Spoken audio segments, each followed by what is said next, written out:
ಉತ್ತರ ಕನ್ನಡ ಲೋಕಸಭಾ ಸಂಸದ ಅನಂತ್ ಕುಮಾರ್ ಹೆಗಡೆ ವಿರುದ್ಧ ಕಣಕ್ಕಿಳಿಯಲು ನಾನು ರೆಡಿ. ಪಕ್ಷ ಟಿಕೆಟ್ ನೀಡಿದ್ರೆ ನಾನು ಅವರ ವಿರುದ್ಧ ಸೆಣಸಿ ಗೆಲ್ತೇನೆ. ಹೀಗೆಂದು ಖಾನಾಪುರದ ಮಾಜಿ ಶಾಸಕಿ ಹಾಗೂ ಉತ್ತರ ಕನ್ನಡ ಲೋಕಸಭಾ ಕ್ಷೇತ್ರದ ಕಾಂಗ್ರೆಸ್ ಟಿಕೆಟ್ ಆಕಾಂಕ್ಷಿಯಾಗಿರುವ ಡಾಕ್ಟರ್ ಅಂಜಲಿ ನಿಂಬಾಳ್ಕರ್ ಹಾಲಿ ಸಂಸದ ಅನಂತ್ ಕುಮಾರ್ಗೆ ಸವಾಲೆಸೆದಿದ್ದಾರೆ.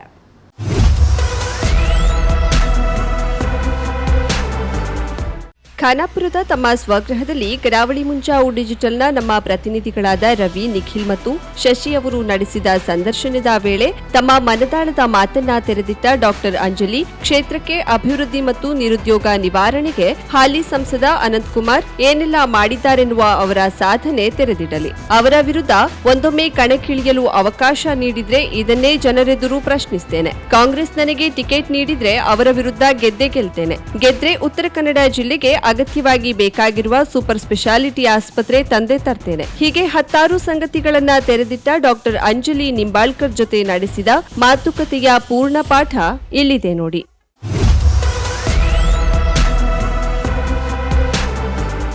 ಈಗಾಗಲೇ ಉತ್ತರ ಕನ್ನಡ ಲೋಕಸಭಾ ಚುನಾವಣೆಗಾಗಿ ತಯಾರಿ ನಡೆಯುತ್ತಿದ್ದು ಲೋಕಸಭೆಯ ಕ್ಷಣಗಣನೆ ಪ್ರಾರಂಭವಾಗಿದೆ. ಈಗಾಗಲೇ ಅನಂತ್ ಕುಮಾರ್ ಹೆಗಡೆ ಅವರು ಸುಮಾರು 5-6 ಬಾರಿ ಸತತವಾಗಿ ಗೆಲ್ತಾ ಬಂದಿದ್ದಾರೆ. ಈ ಬಾರಿ ಕಾಂಗ್ರೆಸ್ ಅದರಲ್ಲಿ ತಮ್ಮ ಸ್ಥಾನ ಹುಡುಕುವ ಪ್ರಯತ್ನ ಮಾಡ್ತಾ ಇದೆ. ಈ ಸಲ ಅನಂತ್ ಕುಮಾರ್ ಹೆಗಡೆಯವರನ್ನು ಸೋಲಿಸಲು ನಾರಿ ಶಕ್ತಿ ಪ್ರಯೋಗಿಸುತ್ತಾರೆ ಎಂಬ ಮಾತು ಕೇಳಿಬಂದಿದೆ. ಯಾಕಂದರೆ ಈ ಹಿಂದೆ ಕೂಡ ಮಾರ್ಗಾರೆಟ್ ಆಳ್ವ ಒಮ್ಮೆ ಅವರನ್ನು ಸೋಲಿಸಿದ್ದರು. ಈಗ ಕಾಂಗ್ರೆಸ್ನಲ್ಲಿ 6 ಆಕಾಂಕ್ಷಿಗಳು ಪ್ರಬಲವಾಗಿ ಹೆಸರು ಕೇಳಿ ಬರುತ್ತಿತ್ತು. ಅದರಲ್ಲಿ ಮುಂಚೂಣಿಯಲ್ಲಿ ಇರುವುದೇ ಅಂಜಲಿ ನಿಂಬಾಳ್ಕರ್. ಈಗ ಅವರ ಅನಿಸಿಕೆಯನ್ನು ನಾವು ಕೇಳುವ. ಈ ಬಾರಿ ಚುನಾವಣೆಯಲ್ಲಿ ಕಾಂಗ್ರೆಸ್ನಿಂದ ನಿಮ್ಮ ಹೆಸರು ಪ್ರಬಲವಾಗಿ ಕೇಳಿ ಬರ್ತಾ ಇದೆ. ಈ ಬಗ್ಗೆ ಹೈಕಮಾಂಡ್ ಏನಾದರೂ ಮುನ್ಸೂಚನೆ ಬಂದಿದೆಯಾ? ಇಲ್ಲ, ಇನ್ನು ಯಾವುದೂ ಆ ಥರ ಸೂಚನೆ ಏನು ಬಂದಿಲ್ಲ. ಖಂಡಿತವಾಗಿ ನಮ್ಮ ಖಾನಾಪುರ, ಕಿತ್ತೂರು, ಬೆಳಗಾಂ ಜಿಲ್ಲೆ 2 ಕ್ಷೇತ್ರ ಕಾರವಾರ ಕ್ಷೇತ್ರಕ್ಕೆ ಸೇರ್ತದೆ ಪಾರ್ಲಿಮೆಂಟ್ಗೆ. ಸೊ ಅದಕ್ಕೆ 8 ಕ್ಷೇತ್ರ ಟೋಟಲ್. ಸೊ 8 ಕ್ಷೇತ್ರ ಅಲ್ಲಿ ಸುಮಾರು 3-4 ಜನ ಕಾಂಗ್ರೆಸ್ ಪಕ್ಷ ಶಾಸಕರು ಇದ್ದಾರೆ. ಸೊ ಅದಕ್ಕೆ ಸ್ವಾಭಾವಿಕವಾಗಿ 4 ಇಲ್ಲ 5 ಕಿತ್ತೂರು ಕೂಡ. ಸೊ 5 ಕ್ಷೇತ್ರದಲ್ಲಿ ಇರ್ತಕ್ಕಂಥ ಸ್ವಾಭಾವಿಕ ಅಂತ ನಮ್ಮ ಕಾಂಗ್ರೆಸ್ ಪಕ್ಷಕ್ಕೆ ಒಂದು ಏನು ಚಿಂತನೆ ನಡೀತಾ ಇದೆ ಅಂದರೆ ಈ ಬಾರಿ ಸಾಧ್ಯ ಇದೆ BJPಯಿಂದ ಸೀಟ್ ಗೆಲ್ಲಲಿಕ್ಕೆ ಅಂತ ಒಂದು ಅಭಿಪ್ರಾಯ ಕೂಡ ಜನರಿಂದ ಬರ್ತಾ ಇದೆ. ಬಿಜೆಪಿಯಲ್ಲಿ ಹಿಂದೂ ಬ್ರ್ಯಾಂಡ್ ಹೆಸರು ಗಳಿಸಿರುವ ಅನಂತ್ ಕುಮಾರ್ ಅನ್ನು ಸೋಲಿಸಬೇಕಾದರೆ ನಾರಿ ಶಕ್ತಿ ಬೇಕು ಅಂತ ಕಾಂಗ್ರೆಸ್ ಕಾರ್ಯಕರ್ತರು ಮಾತಾಡಿಕೊಳ್ತಾ ಇದ್ದಾರೆ. ಈ ಬಗ್ಗೆ ನೋಡಿ, ಯಾರೊಬ್ಬರು ಬರೀ ಸುಳ್ಳು ಹೇಳಿ ಇಲ್ಲಿವರೆಗೂ ಜನರ ದಿಶಾಭೂಲ್ ಮಾಡಿ ಏನು ಅವರು ಆಶೀರ್ವಾದ ಪಡ್ಕೊಂಡಿದ್ದಾರೆ ಅದ್ರ ಬಗ್ಗೆ ನನಗೆ ಏನು ಜಾಸ್ತಿ ಮಾತಾಡಲಿಕ್ಕೆ ಅವಶ್ಯಕತೆ ಇಲ್ಲ.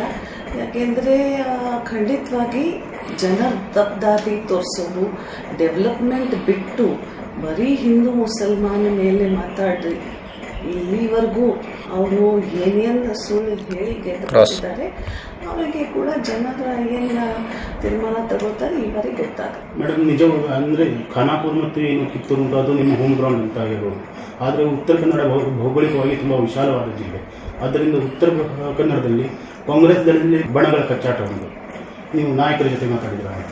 ಇಲ್ಲ, ನಾನು ಯಾವುದೂ ಇನ್ನೂ ನಾಯಕರ ಜೊತೆ ಮಾತಾಡಿಲ್ಲ. ನಮ್ಮ MLAsದು ಎಲ್ಲ MLAs ex-MLAsದು ಖಂಡಿತವಾಗಿ ಮೀಟಿಂಗ್ ಆಗಿದೆ. ಯಾಕೆಂದರೆ ಕಾಂಗ್ರೆಸ್ನಿಂದ ಯಾವ ಕ್ಯಾಂಡಿಡೇಟ್ ಪ್ರಬಲವಾಗಿ ಮುಂದೆ ಕೊಡೋಣ ಅಂತ ಒಂದು ವಿಚಾರ ಖಂಡಿತವಾಗಿ ಆಗಿದೆ. ಅದರಿಂದ 4-5 ಹೆಸರು ಕೂಡ ಅವರು ಎಲ್ಲರೂ ಪ್ರಸ್ತಾವನೆ ಮಾಡಿದ್ದಾರೆ. ನೋಡೋಣ, ಈಗ ಹೈಕಮಾಂಡ್ ಯಾರಿಗೆ ತೀರ್ಮಾನ ಮಾಡ್ತಾರೆ ಅದ್ರ ಮೇಲೆ ಖಂಡಿತವಾಗಿ ಇನ್ನೂ ಬಹುಶಃ 3-4 ದಿನಗಳಲ್ಲಿ ಗೊತ್ತಾಗುತ್ತೆ. ಅಂದರೆ ಹೈಕಮಾಂಡ್ ಜವಾಬ್ದಾರಿ ನಿರ್ವಹಿಸಲಿಕ್ಕೆ ಸಿದ್ಧರಿದೆ. ಹೈಕಮಾಂಡ್ ಏನು ಹೇಳ್ತಾರೆ ಅದು ಎಲ್ಲರೂ ಒಪ್ಕೊಳ್ಳೇಬೇಕು. ಯಾಕೆಂದರೆ ಟಿಕೆಟ್ ಡಿಸ್ಟ್ರಿಬ್ಯೂಷನ್ ಎಲ್ಲ ವಿಚಾರ ಮಾಡಿ, ಸರ್ವೇಸ್ ಎಲ್ಲ ಮಾಡಿ ಅವರು ಒಂದು ತೀರ್ಮಾನ ತಗೊಳ್ತಾರೆ. ನಿಮ್ಮ ಪಕ್ಷದಲ್ಲಿ ನಾಯಕರ ಗುಂಪುಗಾರಿಕೆ ಇದೆ ಅಂತ ಮಾತಿದೆ ಮತ್ತು ಕಾಂಗ್ರೆಸ್ ಉತ್ತರ ಕನ್ನಡದಲ್ಲಿ ಬಲಹೀನರಾಗಿ ಗುಂಪುಗಾರಿಕೆ ಎನ್ನುವ ಕೂಡ ಮಾತಿದೆ. ಇದರ ಬಗ್ಗೆ ನೋಡಿ, 2023 ಇಲೆಕ್ಷನ್ ಕೂಡ ಇದೇ ಸುಳ್ಳು ಹೇಳಿ BJP ಅವರು ಬಹಳ ತಪ್ಪದಾರಿ ತೋರಿಸಿದ್ರು. ಏನಂತ ಗುಂಪು ಇದೆ, DK ಶಿವಕುಮಾರ್ ಅವರು ಒಂದು ಗುಂಪು, ಸಿದ್ದರಾಮಯ್ಯ ಅವರದ್ದು ಗುಂಪು. ಆದರೆ ಕೂಡ 135 ಸೀಟ್ ಗೆಲ್ಲುವಿ ಯಾವ ಗುಂಪು ಯಾವ ಕೆಲಸ ಮಾಡಿದ್ದಾರೆ ಇದು BJP ಅಲ್ಲಿ ಗೊತ್ತಾಗಬೇಕು. ಯಾಕೆಂದರೆ ಗುಂಪು ಹೇಳಿ ಅವರು ಅಲ್ಲಿ ಈಗ 1000 ಗುಂಪು ಆಗಿದೆ. ಯತ್ನಾಳ್ ಅವರು ಒಂದು ಗುಂಪು, ಪ್ರಹ್ಲಾದ್ ಜೋಶಿ ಅವರು ಒಂದು ಗುಂಪು, ಅನಂತ್ ಕುಮಾರ್ ಹೆಗಡೆ ಅವರು ಒಂದು ಗುಂಪು, ಕಾಗೇರಿ ಅವರು ಒಂದು ಗುಂಪು, ಈಶ್ವರಪ್ಪ ಅವರು ಒಂದು ಗುಂಪು, ಈಗ ಇರ್ತಕ್ಕಂಥ ವಿಜೇಂದ್ರ ಅವ್ರದ್ದು ಒಂದು ಗುಂಪು, ಎಷ್ಟು CM ಬೊಮ್ಮಾಯಿ ಅವ್ರದ್ದು ಒಂದು ಗುಂಪು, ಇನ್ನು ಈ ಹೆಸರು ಹೇಳ, ಎಲ್ಲಾರ್ದು ಒಂದು ಗುಂಪು ಆಗಿ ಅವರು ಅಲ್ಲಿ 100 ಗುಂಪುಗಳು ಇದ್ದಾವೆ. ಅದ್ರ ಬಗ್ಗೆ ಏನು ಹೇಳ್ತಾರೆ ಅವರು? ಅಂದರೆ ಉತ್ತರ ಕನ್ನಡ ಎಂಬುದು BJPಯ ಭದ್ರಕೋಟೆ. ಅಲ್ಲಿ ಹಿಂದುತ್ವ, ಕರಾವಳಿ ಬೆಲ್ಟ್ ಅಂತೂ ಹಿಂದುತ್ವ ನಡೀತದೆ. ಅಲ್ಲಿ ಕಾಂಗ್ರೆಸ್ ಗೆಲ್ಲುವುದು ಕಷ್ಟ ಅಂತ ಮಾತಿದೆ. ನೋಡಿ, ಇದು ಹಿಂದುತ್ವ ಅಂತ ನನಗೆ ಏನು ಗೊತ್ತಿಲ್ಲ. ಯಾಕೆಂದರೆ ನಾನು ಒಂದು ಹಿಂದೂ ಸಮಾಜದಲ್ಲಿ ಹುಟ್ಟಿದ್ದೀನಿ, ಒಂದು ಹಿಂದೂ ಸಂಪ್ರದಾಯ, ಹಿಂದೂ ಧರ್ಮ ಪಾಲಿಸಿಲ್ಲ ಅವರು. ಸೊ ಅದಕ್ಕೆ ನಾನು ಕಾಂಗ್ರೆಸ್ಸಲ್ಲಿ ಇದ್ದೀನಿ. ಸೊ BJP RSS ಅವರು ಏನು ಹಿಂದುತ್ವ ಕಲಿತಾ ಇದ್ದಾರೆ, ಆ ಹಿಂದುತ್ವ ಸರ್ಟಿಫಿಕೇಟ್ ನಮಗೆ ಏನು ಯಾರು ಕೊಡಲಿಕ್ಕೆ ಅವಶ್ಯಕತೆ ಕೂಡ ಇಲ್ಲ, ಯಾರು ಹೇಳಲಿಕ್ಕೆ ಕೂಡ ಅವಶ್ಯಕತೆ ಇಲ್ಲ. ನಮ್ಮ ಧರ್ಮ, ನಮ್ಮ ಜಾತಿ ಎಲ್ಲನಲ್ಲಿ ನಾವು ಎಲ್ಲಿ ಹುಟ್ಟಿದ್ದೀವಿ, ನಮ್ಮ ತಾಯಿ ತಂದೆ, ನಮ್ಮ 1000 ಇರ್ತಕ್ಕಂಥ ಇತಿಹಾಸ ಅದು ಕಲಿತಾರೆ. ಅಂದರೆ ಅನಂತಕುಮಾರನ್ನು ಎದುರಿಸಲಿಕ್ಕೆ ಸಿದ್ಧವಾಗಿದೆ. ಯಾರಿಗೆ ಹೆದರ್ಸ್ಲಿಕ್ಕೆ ನಂದು ಆಸಕ್ತಿ ಶಕ್ತಿ ಅದು ಏನು ಪ್ರಶ್ನೆನೇ ಬರಲ್ಲ. ನಾನು ಯಾರಿಗೆ ಹೆದರ್ಸ್ಲಿಕ್ಕೆ, ಯಾರ ಮೇಲೆ ಗೆದ್ದಲಿಕ್ಕೆ ಇಲ್ಲಿ ಬಂದಿಲ್ಲ. ವಿಚಾರಧಾರಾ ಮೇಲೆ, ಡೆವಲಪ್ಮೆಂಟ್ ಮೇಲೆ, ಏನು ಅನ್ಎಂಪ್ಲಾಯ್ಮೆಂಟ್ ನಡೀತಾ ಇದೆ ಅದರ ಮೇಲೆ ನಾನು ಯಾವಾಗಲೂ ಇಲೆಕ್ಷನ್ ಮುಂದೆ ಹೋಗ್ತಾ ಇದ್ದೀನಿ. ಅದು ಸೋಲೋದು ಗೆಲ್ಲೋದು ಅದು ಜನರ ಅಭಿಪ್ರಾಯ. ಆದರೆ ಕೂಡ ಖಾನಾಪುರಲ್ಲಿ ನೀವು ನೋಡಿರಬೇಕು, ಆಸ್ಪತ್ರೆ MCH ಆಸ್ಪತ್ರೆ, ಇಲ್ಲಿ ಎಷ್ಟು ಫಾರೆಸ್ಟ್ ಏರಿಯಾ ಇರ್ತಕ್ಕಂಥ ಇಷ್ಟು ದೊಡ್ಡ MCH ಹಾಸ್ಪಿಟಲ್, 15 ಕೋಟಿದು MCH ಹಾಸ್ಪಿಟಲ್ ಕೂಡ ಕಟ್ಟಿದ್ದೀವಿ. ಸೊ ಇದು ಮುಖ್ಯ ಇದೆ ರಾಜಕಾರಣದಲ್ಲಿ. ಇದು ಹಿಂದುತ್ವ ಮತ್ತು ಹಿಂದೂ ಮುಸ್ಲಿಂ ಹೇಳಿ ಅದು ರಾಜಕಾರಣ ಜಾಸ್ತಿ ದಿನವರೆಗೂ ಹೋಗಲ್ಲ. ಈ ಹಿಂದೆ ವಾಜಪೇಯಿ ಅಲ್ಲಿಂದ ಅನಂತಕುಮಾರ್ ಹೆಗಡೆ ಗೆದ್ದು ಸವಾಲೇ ಇದೆ. ಅದು ಸವಾಲೇ ಇರಲಿ. ಯಾಕೆ ಅಂದರೆ ಇದಕ್ಕೆ ಉತ್ತರ ಒಂದೇ ಬಂದಿದೆ, ಜನರಿಗೆ ಇವತ್ತು ಬೇಕಾಗಿದೆ ಅದು ಅಭಿವೃದ್ಧಿ. ಅಭಿವೃದ್ಧಿ ನಾವು ಪಕ್ಷ ವತಿಯಿಂದ ನಮ್ಮ ಕೈಯಿಂದ ಎಷ್ಟು ಸಾಧ್ಯ ಆಗುತ್ತೆ, ಜನರ ಅಭಿಪ್ರಾಯ, ಜನರ ಅಭಿವೃದ್ಧಿ ಆಗಬೇಕು. ಬರೀ 1, 2, 3 ಜಾತಿ ಅಲ್ಲ, ಸರ್ವ ಜಾತಿ ನಾವು. ಯಾಕೆಂದರೆ ಶಿವಾಜಿ ಧರ್ಮ ಪಾಲಿಸೋರು, ಮರಾಠ ಅಂದರೆ ನಾವು ಶಿವಾಜಿ ಧರ್ಮ ಪಾಲಿಸೋರು. ಏನು 18 ಪಗಡ್ ಜಾತಿ ಅವರು ಒಗಟ್ಟೆ ಕರ್ಕೊಂಡು ಒಂದು ಸ್ವರಾಜ್ಯ ಕಟ್ಟಿದ್ರು. ಆ ನಿಟ್ಟಿನಲ್ಲಿ ಕೂಡ ಕಾರವಾರಲ್ಲಿ ಕೂಡ ಸಾಕಷ್ಟು ಈ ಥರ ಸಣ್ಣ ಜಾತಿಗಳು ಇದ್ದಾವೆ. ಮರಾಠ ಇದ್ದಾರೆ, ಇಡಿಗಾಜ್ ಇದ್ದಾವೆ, ಫಿಶರ್ಮೆನ್ಸ್ ಇದ್ದಾವೆ, ಮುಸಲ್ಮಾನರು ಇದ್ದಾರೆ, SC ಇದ್ದಾರೆ, ST ಇದ್ದಾರೆ, ಮೇಷ್ಠಾ ಕಮ್ಯುನಿಟಿ ಇದ್ದಾರೆ, ಬ್ರಾಹ್ಮಣರು ಇದ್ದಾರೆ. ಇಷ್ಟು ಎಲ್ಲ ಜನರಿಗೆ ಸೇರಿ ಒಂದು ರಾಜ್ಯ ಕಟ್ಟಬೇಕಾದ್ರೆ ಆ ರಾಜ್ಯ ಕಟ್ಟಲಿಕ್ಕೆ ಖಂಡಿತವಾಗಿ ಉತ್ತರ ಕನ್ನಡದಲ್ಲಿ ಕಾರವಾರದಲ್ಲಿ ಈ ಬಾರಿ ಕಾಂಗ್ರೆಸ್ ಮಾತ್ರ ಪ್ರಯತ್ನ ಮಾಡ್ತಾರೆ. ಆದರೆ ಮೇಡಮ್, ಏನು ಕಿತ್ತೂರು ಖಾನಾಪುರ ಉಂಟು, ಅದು ನಿಮ್ಮ ಒಳ್ಳೆ ಅದ್ರ ಮೇಲೆ ಹಿಡಿತ ಉಂಟು. ಆದರೆ ಉತ್ತರ ಕನ್ನಡದಲ್ಲಿ ಏನು 6 ಕ್ಷೇತ್ರ ಉಂಟು, ಅಲ್ಲಿ ಏನು ಮಾಡ್ತೀರಿ ಸಂಘಟನೆಯ ದೃಷ್ಟಿಯಲ್ಲಿ? ಸ್ಥಳೀಯ ನಾಯಕರಿಗೆ ನಂಬ್ಕೊಂಡು ಹೋಗ್ತೀರಾ? ಖಂಡಿತ ಇದು ಕಾಂಗ್ರೆಸ್ ಪಕ್ಷದ ಇಲೆಕ್ಷನ್, ಇದು ಚಿನ್ನ ಮೇಲೆ ಆಗೋದು ಇಲೆಕ್ಷನ್.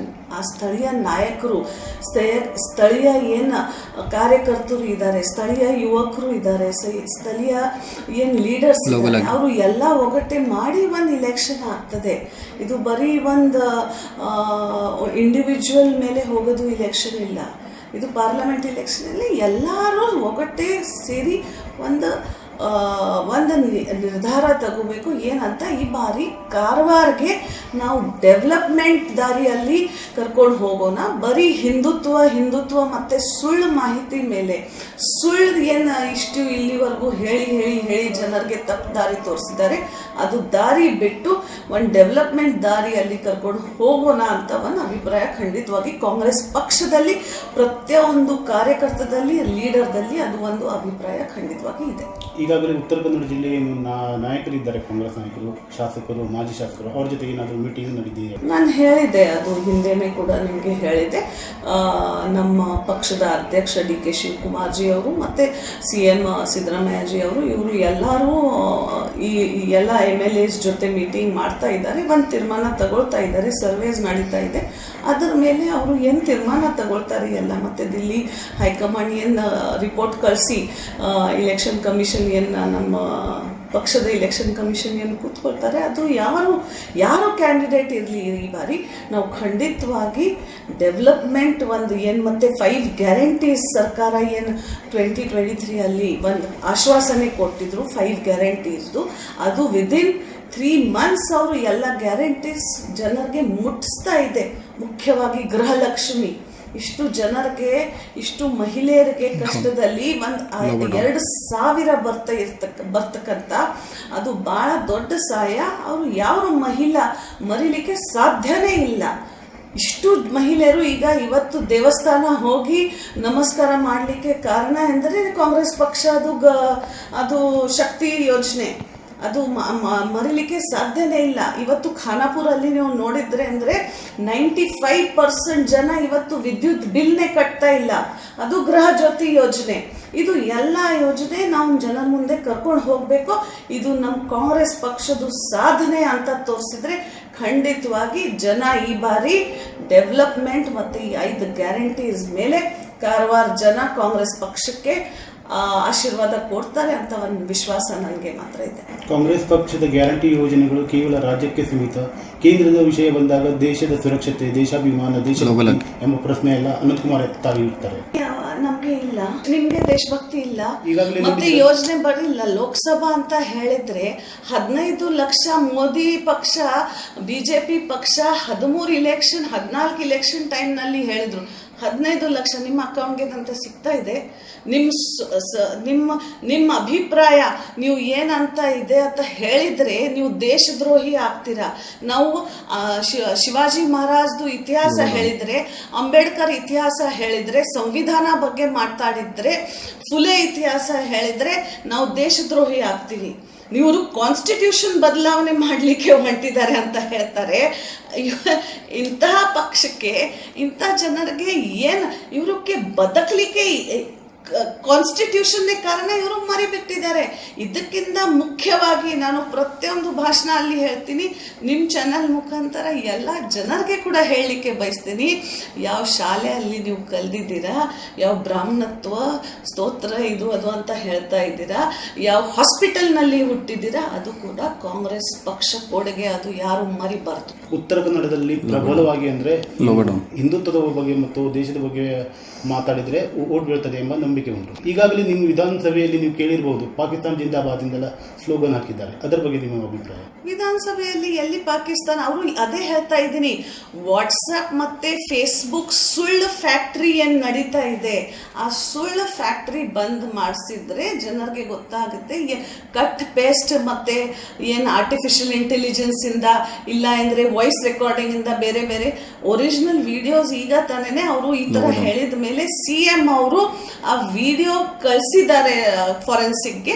ಅದು ಸರಿಯಾಗಿ ಅಲ್ಲಿ ಕೂಡ ಬಂದ್ಬಿಟ್ಟಿದೆ, ವಿಡಿಯೋಸ್ ಕೂಡ ತೋರಿಸ್ತಾ ಇದ್ದಾರೆ. ಅವರು ನಾಸಿರ್ ಹುಸೇನ್ ಸಾಬ್ ಜಿಂದಾಬಾದ್ ಅಂತ ಹೇಳ್ತಾ ಇದ್ದಾರೆ.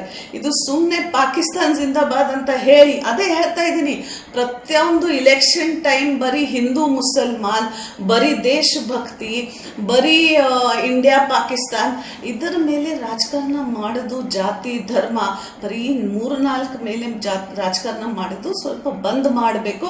ಇದು ಯುವಕರಿಗೆ ಕೈಗೆ ಕೆಲಸ ಕೊಡೋದು ಇಲೆಕ್ಷನ್ ಇದೆ. ಇದು ಯುವಕರಿಗೆ ಅನ್ಎಂಪ್ಲಾಯ್ಮೆಂಟ್ ಬಗ್ಗೆ ಮಾತಾಡಬೇಕು. ಆ ಇಲೆಕ್ಷನ್ ಇದೆ. ಮಹಿಳೆಯರಿಗೆ ಏನು 1,000 ಅಲ್ಲಿ ಗ್ಯಾಸ್ ಅಲ್ಲಿ ಕೊಡ್ತಾ ಇದ್ದಾರೆ, ಅದರ ಬಗ್ಗೆ ಇದೆ. ಪ್ರೈಸ್ ರೈಸ್ ಬಗ್ಗೆ ಇದೆ. ಇದು ಹಿಂದುತ್ವ ಅಂದರೆ ಏನು? ಹಿಂದುತ್ವ ಬೇಡ. ಹಿಂದೂಯಿಸಂ ಮೇಲೆ ಎಲ್ಲ ಜನರಿಗೆ ಏನು ಸಂವಿಧಾನ ಬದುಕಲಿಕ್ಕೆ, ಒಂದು ಜಾತಿ ಸಮುದಾಯ ಎಲ್ಲರಿಗೆ ಬದುಕಲಿಕ್ಕೆ ಏನು ಹೇಳಿದ್ದಾರೆ, ಆ ಸಂವಿಧಾನ ಇವತ್ತು ಉಳಿಸ್ಬೇಕಂದ್ರೆ ನಾವು ಎಲ್ಲರೂ ಮುಂದೆ ಬಂದು ಇಂಥ ಕೆಟ್ಟ ವೃತ್ತಿ ಜನರಿಗೆ ಒಂದು ಇತಿಹಾಸ ತೋರಿಸಿಲ್ಲ, ಆ ಥರ ಇತಿಹಾಸ ನಾವು ತೋರಿಸಲೇಬೇಕು. ಉತ್ತರ ಕನ್ನಡ ಇದು ಬಿಜೆಪಿಯ ಭದ್ರಕೂಟ ಹೊಡೆಯಬೇಕಾದ್ರೆ ನಾರಿ ಶಕ್ತಿಯ ಬೆಂಬಲ ಬೇಕು ಅಂತ ಒಂದು ಮಾತಿದೆ. ಯಾಕಂದ್ರೆ ಈ ಹಿಂದೆ ಕೂಡ 3 ಬಾರಿ ಸ್ಪರ್ಧಿಸಿ 2 ಬಾರಿ ಸೋತರು, 1 ಬಾರಿ ಮಾರ್ಗರೆಟ್ ಆಳ್ವಾರ್ ಗೆದ್ದಿದ್ರು. ಈ ಸಲ ಅಂಜಲಿ ನಿಂಬಾಳ್ಕರ್ ಗೆಲ್ತಾರೆ ಅಂತ ನಂಬಿಕೆಯ ಮೇಲೆ ಕಾಂಗ್ರೆಸ್ ಟಿಕೆಟ್ ನೀಡಲು ಮುಂದಾಗಿದೆ ಎಂಬ ಮಾತಿದೆ. ಒಂದು ವೇಳೆ ನಿಮಗೆ ಜವಾಬ್ದಾರಿ ವಹಿಸಿದರೆ ಜಿಲ್ಲೆಯ ಏನು ಮಹಿಳೆಯರು ಉಂಟು ಅವರಿಗೆ ಅವರನ್ನು ಸಂಘಟಿಸಲು ಅವರನ್ನು ಸ್ವಾವಲಂಬಿ ಮಾಡಲು ಯಾವ ಯೋಜನೆ ರೂಪಿಸಿದೆ? ಈಗ ಇಲೆಕ್ಷನ್ ಬಹುಶಃ ಒಂದೂವರೆ ತಿಂಗಳ ಅಷ್ಟೇ. ಅದರಲ್ಲಿ ಯೋಜನೆ ಮಾಡಬೇಕಂದ್ರೆ ನಾವು 5 ಗ್ಯಾರಂಟೀಸ್ ಏನು ಮಹಿಳೆಯರಿಗೆ ಕೊಟ್ಟಿದ್ದೀನಿ ಅದರ ಮೇಲೆ ಫಸ್ಟ್ ಹೋಗ್ತಾ ಇದ್ದೀನಿ. ಸೆಕೆಂಡ್ಲಿ ಕಾಂಗ್ರೆಸ್ ಪಕ್ಷ ವತಿಯಿಂದ ನಾರಿ ಶಕ್ತಿ ಸಿಕ್ಕಾಪಟ್ಟೆ ಇದೆ. ಅದರ ಬಗ್ಗೆ ಏನು ಬೇರೆ ವಿಚಾರ ಕೂಡ ಇಲ್ಲ, ಮತ್ತು ಅದರ ಬಗ್ಗೆ ಇಲ್ಲಿ ಹೇಳಲಿಕ್ಕೆ ಅವಶ್ಯಕತೆ ಕೂಡ ಇಲ್ಲ.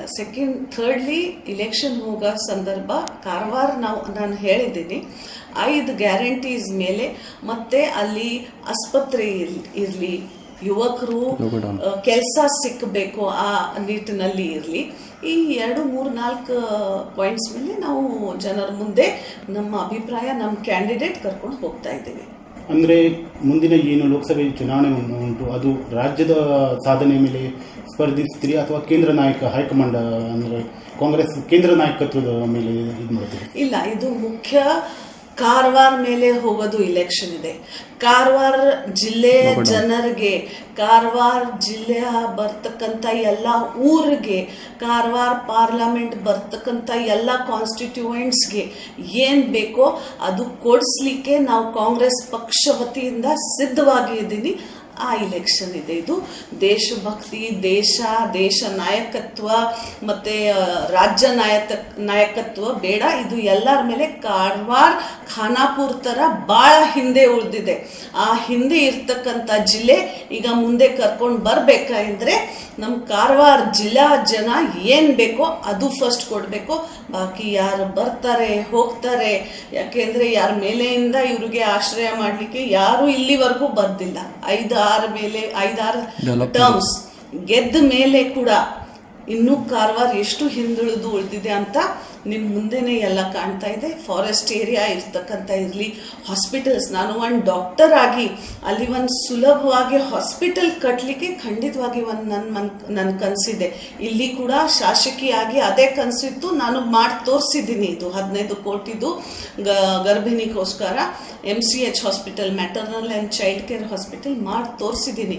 ಅಂಥ ಎಜುಕೇಟೆಡ್ ಕ್ಯಾಂಡಿಡೇಟ್ ನಾನು ಇರ್ತಕ್ಕಂಥ, ಅಂಥ ಎಜುಕೇಟೆಡ್ ಮಾಜಿ ಶಾಸಕಿ ಇರ್ತಕ್ಕಂಥ ನಂದು ಅಂತ ಒಂದು ಕಾಂಗ್ರೆಸ್ ಪಕ್ಷ ವತಿಯಿಂದ ನಾವು ಅದೇ ಹೇಳ್ತಾ ಇದ್ದೀನಿ. ನಾವು ಎಜುಕೇಷನ್ ಆ್ಯಂಡ್ ಹೆಲ್ತ್ ಇದು 2 ಮುಖ್ಯ. ಮತ್ತು ಅಗ್ನಿವೀರ್ ಥರ ಸ್ಕೀಮ್ಸ್ ಏನು ಯುವಕರಿಗೆ ಹಾನಿ ಆಗಿದೆ ಅದರ ಮೇಲೆ ನಾವು ಇಲೆಕ್ಷನ್ ಮುಂದೆ ಬರ್ಸ್ಲಿಕ್ಕೆ ಹೋಗ್ತಾ ಇದ್ದೀನಿ. ಯಾಕೆಂದರೆ ಇದು ಲೋಕಲ್ ಇಶ್ಯೂಸ್, ನಮ್ಮ ಕಾರವಾರ ಜಿಲ್ಲೆ ಇಶ್ಯೂಸ್.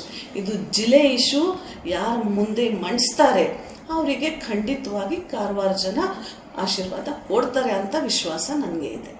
ಧನ್ಯವಾದಗಳು ಮೇಡಮ್, ಮತ್ತು ಇಷ್ಟು ಬಹುಮೂಲ್ಯ ಸಮಯವನ್ನು ಕರಾವಳಿ ಮುಂಜಾವಿಗೆ ನೀಡಿದ್ದಕ್ಕೆ. ಉತ್ತರ ಕನ್ನಡ ಜಿಲ್ಲೆಯ ಸಂಸದ ಸ್ಥಾನಕ್ಕೆ ಪ್ರಬಲ ಆಕಾಂಕ್ಷೆ ಎಂದು ಕೇಳಿಬರುವ ಅಂಜಲಿ ನಿಂಬಾಳ್ಕರ್ ಅವರ ಭಾವನೆಗಳು ಈಗ ನೀವು ನೋಡಿದ್ರಿ. ನಾವು ಕರಾವಳಿ ಮುಂಜಾವು ಪ್ರತಿನಿಧಿ ರವಿಕಾಂತ್.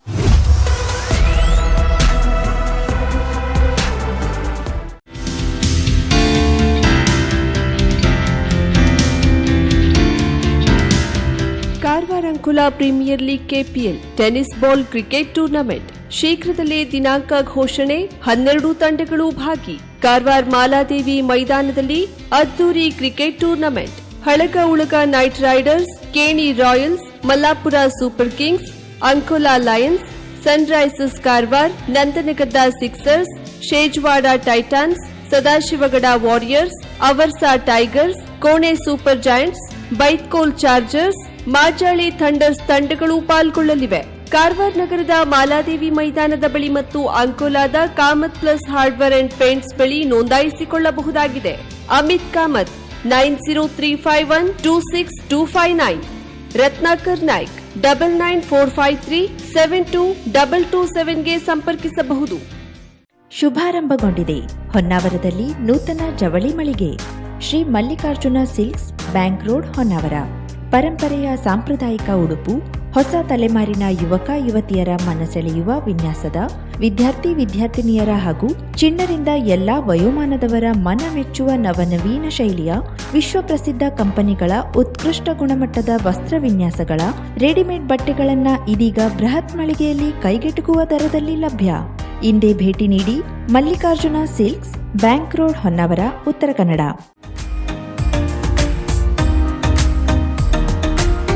ಮಿಲನ್ ಎಂಟರ್ಪ್ರೈಸಸ್ ಬೃಹತ್ ಎಲೆಕ್ಟ್ರಾನಿಕ್ ಹಾಗೂ ಫರ್ನಿಚರ್ ಮಳಿಗೆ.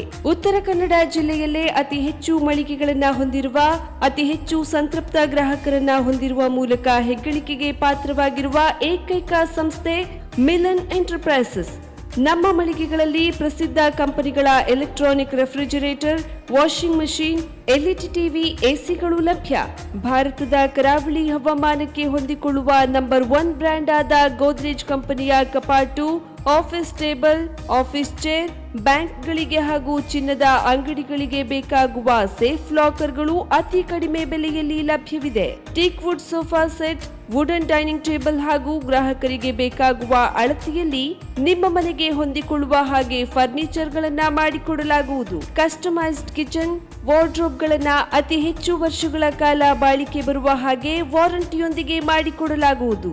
ನಮ್ಮಲ್ಲಿ ಡ್ಯೂರಾಫ್ಲೆಕ್ಸ್, ಗೋದ್ರೇಜ್ ಕಂಪನಿಯ memory foam mattress, orthopaedic mattress, spring ಮ್ಯಾಟ್ರೆಸ್ಗಳು ಕಡಿಮೆ ಬೆಲೆಯಲ್ಲಿ ಲಭ್ಯ. ವಿವಿಧ ಕಂಪನಿಗಳ ನವೀನ ಮಾದರಿಯ mixer, grinder, fan, cooker, tawa, flask, micro ಓವೆನ್ಗಳು ಲಭ್ಯವಿದೆ. 0% ಬಡ್ಡಿಯೊಂದಿಗೆ ಸ್ಥಳದಲ್ಲಿಯೇ ಬಜಾಜ್ ಫೈನಾನ್ಸ್ ನಿಂದ ಸಾಲ ಸೌಲಭ್ಯವಿದೆ. ಮಿಲನ್ ಎಂಟರ್ಪ್ರೈಸಸ್ ನಲ್ಲಿ ಖರೀದಿ ಮಾಡುವ ಗ್ರಾಹಕರಿಗೆ ಡಿಸ್ಕೌಂಟ್ ಮತ್ತು ಗಿಫ್ಟ್ ಜೊತೆಗೆ ಪ್ರತಿ 2,000 ರೂಪಾಯಿಗಳ ಖರೀದಿಗೆ ಒಂದು ಬಂಪರ್ ಲಕ್ಕಿ ಡ್ರಾ ಕೂಪನ್ ನೀಡಲಾಗುವುದು. ಈ ಲಕ್ಕಿ ಡ್ರಾನಲ್ಲಿ 7 ಲಕ್ಷದವರೆಗೆ ಬಹುಮಾನ ಗೆಲ್ಲುವ ಅವಕಾಶ ನಿಮ್ಮದಾಗಿರುತ್ತದೆ.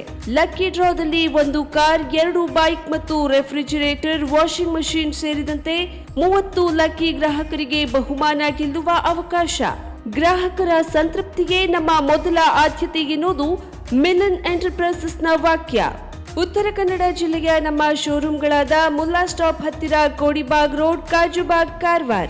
ಅಗ್ರಿಕಲ್ಚರ್ ಆಫೀಸ್ ಎದುರುಗಡೆ ಮಾಸ್ತಿಕಟ್ಟೆ ರೋಡ್, ಹೊನ್ನಾವರ. ಸೀಮಾ ಕಾಂಪ್ಲೆಕ್ಸ್ ಹತ್ತಿರ ಮೋನಿ ಬಸ್ತಿ ಮೇನ್ ರೋಡ್, ಭಟ್ಕಳ.